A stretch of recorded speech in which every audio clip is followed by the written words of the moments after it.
U Rwanda na Leta ya Congo bashyizeho amahame y'ubufatanye mu by'ubukungu. Leta Zunze Ubumwe za Amerika zitangaje ko u Rwanda na Repubulika Iharanira Demokarasi ya Congo bashyizeho amahame agenga ubufatanye mu by'ubukungu mu karere ka Afurika y'ibiyaga bigari. Iyi ntambwe yatewe tariki ya mbere Kanama 2025 hashingiwe ku masezerano y'amahoro ya Washington ibihugu byombi byayagiranye tariki ya 27 Kamena bibifashijwemo na Amerika. Bigaragara ko nk'uko byagenze mbere y'isinywa ry'amasezerano y'amahoro muri Kamena, amahame u Rwanda na Leta ya Congo bashyizeho tariki ya mbere Kanama ariyo azashingirwaho mu isinywa ry'amasezerano y'ubufatanye mu by'ubukungu. Minisiteri y'Ububanyi n'Amahanga ya Amerika yasobanuye ko aya mahame ariyo u Rwanda na Congo bizagenderaho mu guteza imbere ubukungu n'imibereho y'abaturage. Ibi bizagerwaho binyuze mu bufatanye mu iterambere ry'urwego rw'ingufu, ibikorwa remezo, ubucuruzi bw'amabuye y'agaciro, bw'ubuzima, ubukerarugendo no kugenzura pariki z'ibihugu.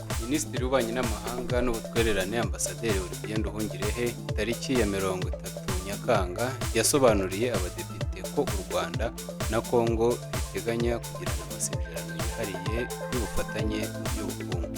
Minisitiri Nduhungirehe yagize ati: azaba amasezerano yihariye bya bindi by'ubufatanye hagati y'impande zombi. Kongerera agaciro amabuye y'agaciro biracyaganirwaho. Turizera ko n'impuguke zizumvikana kuri aya masezerano kugira ngo azashyirweho umukono mu bihe biri imbere. Mbere y'uko u Rwanda na RDC bishyiraho amahame y'ubufatanye mu by'ubukungu, tariki ya 31 Nyakanga byahuriye mu nama ya mbere y'urwego rushinzwe kugenzura iyubahirizwa ry'amasezerano y'amahoro yabereye i Washington. Inama y'uru rwego yateguye indi izaba tariki ya 4 Kanama izahuza abagize urwego ruhuriweho rw'umutekano ruzaba rushinzwe gukurikirana iyubahirizwa ry'ibikorwa byo gusenya umutwe w'iterabwoba wa FDLR no gukuraho ingamba z'ubwirinzi u Rwanda rwashyizeho.